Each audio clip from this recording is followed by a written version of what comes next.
Bismillahirrahmanirrahim. Kisah kedua, pasukan perang dan ikan paus. Dahulu, Rasulullah Shallallahu Alaihi Wasallam mengutus pasukan perang. Pasukan perang itu dipimpin oleh Abu Ubaidah radhiyallahu anhu. Pasukan itu diutus untuk menghadang kafilah kafir Quraisy. Rasulullah Shallallahu Alaihi Wasallam hanya memberi bekal satu kantong kurma kepada pasukan perangnya karena memang tidak ada bekal lain yang bisa dibawakan. Maka Abu Ubaidah sebagai pimpinan pasukan membagikan kurma itu kepada pasukannya, sehingga masing-masing orang hanya mendapat satu biji kurma. Kurma itu dihisap seperti anak-anak kecil menghisap. Kemudian mereka minum air dan bisa bertahan hingga malam hari. Dalam perjalanannya, pasukan itu sangat kekurangan makanan. Mereka memetik dedaunan yang dijumpai di perjalanan, lalu ditumbuk dengan tongkat dan dibasahi dengan air. Setelah itu baru bisa dimakan. Pasukan perang itu terus berjalan hingga sampai ke suatu pantai.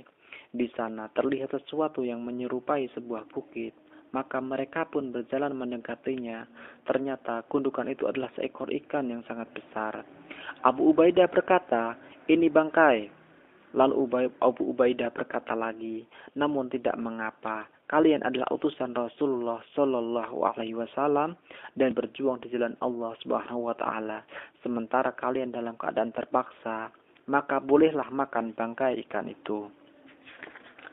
Akhirnya, pasukan perang ini bertahan dan tinggal di tempat tersebut selama 1 bulan. Selama di tempat ini, makanan mereka adalah ikan besar itu, hingga mereka menjadi gemuk dan mereka tidak lagi kekurangan makanan. Ikan itu besar sekali, cukup untuk dimakan pasukan perang yang berjumlah 300 orang selama sebulan.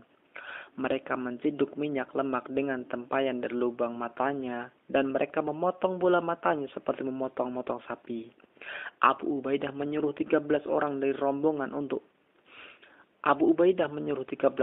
rombongan pasukan untuk duduk pada lubang bekas mata. Lalu Abu Ubaidah mengambil satu tulang kemudian ditegakkan. Lalu ia menaiki seekor unta yang terbesar dan berjalan di bawah tulang itu. Setelah selesai melaksanakan tugas, pasukan perang itu kembali ke Madinah. Mereka kembali dengan membawa dendeng daging ikan tersebut. Begitu sampai, mereka menghadap Rasulullah Shallallahu Alaihi Wasallam. Diceritakanlah hal-hal yang mereka hadapi kepada beliau. Rasulullah Shallallahu Alaihi Wasallam bersabda, "Itu adalah rezeki yang dikaruniakan Allah Subhanahu Wa Taala atas kalian.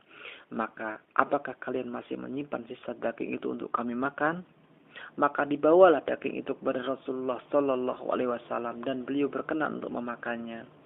Diceritakan kembali dari hadis Abu Abdillah Jabir bin Abdillah riwayat Al-Bukhari nomor 4102 sampai 4104 dan Muslim nomor 1935. Wallahu a'lam.